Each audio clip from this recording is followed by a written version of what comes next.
And new at 5 o'clock, a Mexican citizen who crosses the border into San Diego for work now is a victim of drug mules after 5 pounds of drugs were found hidden underneath his car. 10 News reporter Travis Rice is joining us. And Travis, sheriff's deputies say this practice is not uncommon among the drug cartels.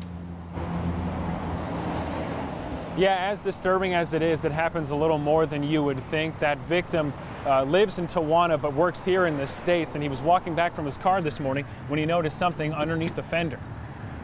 Well, you see it on TV. You don't expect it to happen to you or somebody you work with. Co-workers of the man who found drugs smuggled in his truck can't believe it either.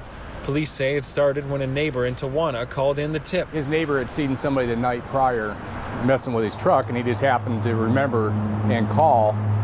And it was about 10 o'clock. He'd been here for 3 hours, and we went out and looked, and sure enough, he had bundles underneath his truck. San Diego sheriff's deputies found roughly 5 pounds of narcotics stuck to the unsuspecting man's truck. They were up in the fenders and not off the frame. They were held on by multiple magnets. This colleague says the whole thing is unsettling. Oh, he was, for one, because he drove them across the border, and two, his family and his kids are south of the border. It's not uncommon. It's not something you see every day, but it's not uncommon. While it may come as a shock to some, Sergeant Tim Chandler with the sheriff's office has seen this one plenty of times. It's our feeling that someone targeted his car because he crossed the border every day with a Sentry pass and was probably waiting to collect the narcotics later in the day. Presumably the suspects probably weren't that far off, right? I would imagine we were being watched while we were retrieving narcotics, yeah. The driver is not considered a suspect as he called 911, but it's a reminder for international commuters to double check. If I was doing that every day, I would be checking my vehicle every day before I cross the border.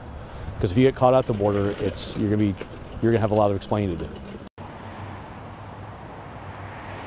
Authorities aren't too optimistic about catching the individuals who smuggled it onto that car, but they are grateful that the neighbors were looking out for each other and do suggest calling the police as opposed to handling it yourself.